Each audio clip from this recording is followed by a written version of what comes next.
మనం ఇప్పుడు artificial intelligence యుగంలో ఉన్నాం. అంటే మన పని, మనం నేర్చుకునే విధానం, చివరకు మనం మాట్లాడుకునే పద్ధతి కూడా మారిపోతుంది. నిజమే. ఈరోజు మనం చర్చిస్తున్న సోర్స్ మెటీరియల్ అంతా ఆంథ్రోపిక్ అనే ఒక ఏఐ సంస్థ గురించి, అలాగే వాళ్ళ ముఖ్య ప్రోడక్ట్ క్లాడ్ ఏఐ గురించి. అవును. అసలు ఈ క్లాడ్ ఏఐకున్న ప్రత్యేకత ఏంటి? ఎందుకు దీని గురించి టెక్ ప్రపంచంలో ఇంతగా మాట్లాడుకుంటున్నారు? ఈ విషయాలను మన దగ్గరున్న సోర్సెస్ ఆధారంగా కొంచెం లోతుగా చూద్దాం. కరెక్ట్. ఇక్కడ మనం కేవలం ఒక చాట్బాట్ గురించి మాట్లాడట్లేదు. మనతో పాటు పనిచేసే ఒక డిజిటల్ సహోద్యోగి గురించి చర్చిస్తున్నామన్నమాట. ఆ పదం నాకు బాగా నచ్చింది. డిజిటల్ సహోద్యోగి. సరే, ఈ సోర్సెస్ అన్నీ క్లాడ్ చాలా పాపులర్ అంటున్నాయి. కానీ మార్కెట్లో చాలా ఏఐ టూల్స్ ఉన్నాయి కదా, దీనికంత ప్రత్యేకత ఎందుకొచ్చింది? కేవలం తెలివైనది కాబట్టేనా? కేవలం తెలివి మాత్రమే కాదు. మన దగ్గరున్న ఆర్టికల్స్ ప్రకారం తెలివితో పాటు నమ్మకం కూడా ఒక ముఖ్య కారణం.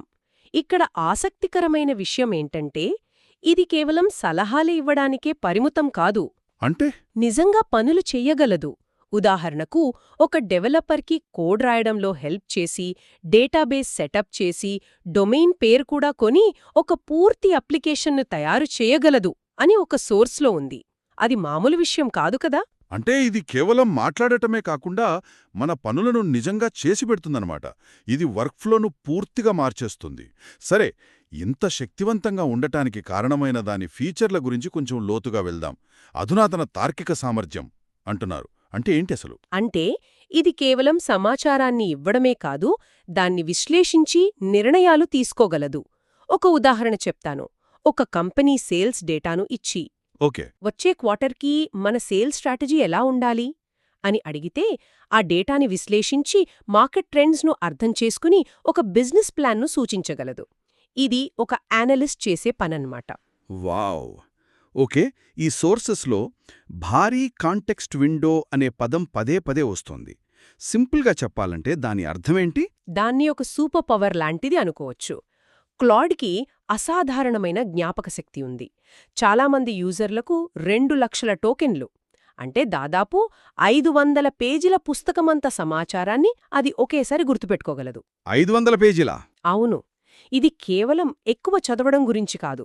ఉదాహరణకు, ఒక కంపెనీ 10 ఏళ్ల వార్షిక నివేదికలను దానికిచ్చి, 3వ సంవత్సరానికి 7వ సంవత్సరానికి మధ్య సీఈఓ మాట్లాడే తీరులో వచ్చిన చిన్న మార్పును గుర్తించు అని అడిగితే అది చేయగలదు. ఒక్క నిమిషం ఆగండి. అంటే నేనొక పెద్ద నవల ఇచ్చి అందులో ఒక పాత్ర ప్రవర్తన మొదటి నుండి చివరి వరకు ఎలా మారిందో విశ్లేషించమని అడగొచ్చా? ఖచ్చితంగా. అంతేకాదు, మన సోర్సెస్లో ఉన్న మరో ఆసక్తికరమైన విషయమేంటంటే, దానికి కళ్ళుగూడా ఉన్నాయి. కళ్ళున్నాయా? అంటే విజన్ సామర్థ్యాలు. ఇది ఫోటోలు, చార్ట్లు, గ్రాఫ్లు, చివరికి వెబ్సైట్ స్క్రీన్షాట్లను కూడా చూడగలదు. ఒక యాప్ డిజైన్ స్క్రీన్షాట్ పంపించి, యూజర్ అనుభవాన్ని మెరుగుపరచడానికి ఏమైనా సలహాలు ఇవ్వు అని అడగవచ్చు. అద్భుతం. అంటే మెమరీ ఉంది, ఆలోచించగలదు, చూడగలదు కూడా. అయితే ఇవన్నీ బాగానే ఉన్నాయి గాని భద్రత సంగతేంటి? ఇంత శక్తివంతమైన టూల్ తప్పుడు సమాచారమిస్తే ప్రమాదం కదా? మంచి ప్రశ్న అడిగారు.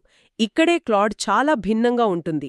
దీనికి కాన్స్టిట్యూషనల్ ఏఐ అనే ఒక పద్ధతి ద్వారా శిక్షణ ఇస్తారు. Constitutional AI? అవును. దాని ముఖ్య ఉద్దేశ్యం అదిచ్చే సమాచారాలు పక్షపాతరహితంగా, హానికరంగా లేకుండా గౌరవప్రదంగా ఉండేలా చూడటం. అందుకే చాలా పెద్ద కంపెనీలు దీనివైపు మొగ్గు చూపుతున్నాయి. అర్థమైంది. అంటే కేవలం స్మార్ట్గా ఉండటమే కాదు, బాధ్యతాయుతంగా కూడా ఉండేలా దీన్ని డిజైన్ చేశారన్నమాట. సరే, ఇప్పుడిదంతా మన రోజువారీ పనిలో ఎలా ఉపయోగపడుతుంది? టూల్ ఇంటిగ్రేషన్స్ గురించి కూడా రాశారు కదా? అవును. ఇక్కడే ఇది ఒక అసిస్టెంట్ స్థాయి నుండి ఒక ఆపరేటర్ స్థాయికి మారుతుంది. ఇది మనం వాడే జీమెయిల్, స్లాక్, నోషన్ లాంటి టూల్స్తో నేరుగా కనెక్ట్ అవ్వగలదు. ఓ, అంటే మీరు క్లౌడ్కి ఈ మీటింగ్ సారాంశాన్ని ఒక ఈమెయిల్గా రాసి నా టీంకి పంపించు, ఆ తర్వాత ప్రాజెక్ట్ మేనేజ్మెంట్ బోర్డ్లో టాస్క్లను అప్డేట్ చెయ్యి అని చెప్తే అది ఆ పనులన్నీ చేసేస్తుంది. అంటే నిజంగానే ఒక డిజిటల్ సహోద్యోగిలాగా మన పక్కన కూర్చుని మన పనుల్లో సహాయం చేస్తున్నట్టే. అద్భుతం. ఇవన్నీ కలిపి చూస్తే క్లౌడ్ కేవలం స్పందించే ఒక సిస్టంలా కాకుండా మనతో కలిసి ఆలోచించి పనిచేసే ఒక పార్ట్నర్లా కనిపిస్తోంది. సరిగ్గా చెప్పారు. మన దగ్గర ఉన్న మెటీరియల్ సారాంశం కూడా అదే. క్లాడ్ యొక్క భారీ కాంటెక్స్ట్ విండో, భద్రతా నిర్మాణం, ఎంటర్ప్రైజ్ ఇంటిగ్రేషన్లో ఉన్నతమైన తార్కిక సామర్థ్యం ఇవన్నీ కలిసి దాన్ని ప్రత్యేకంగా నిలుపుతున్నాయి.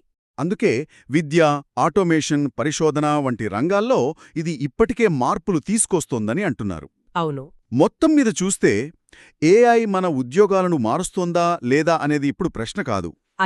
అది ఇప్పటికే మార్చేసింది. అసలు ప్రశ్న ఏంటంటే ఈ మార్పును మనం అందిపుచ్చుకోవడానికి సిద్ధంగా ఉన్నామా లేదా అనేది. ఖచ్చితంగా. ఇది మనల్ని ఒక ముఖ్యమైన ఆలోచన దగ్గర వదిలేస్తుంది. ఏఐ వ్యవస్థలు కేవలం సాధనాలుగా కాకుండా మన సహోద్యోగులుగా మారుతున్న ఈ సమయంలో వాటితో కలిసి సమర్థవంతంగా పనిచేయడానికి మనం అంటే మనుషులు ఏ కొత్త నైపుణ్యాలను నేర్చుకోవాలి.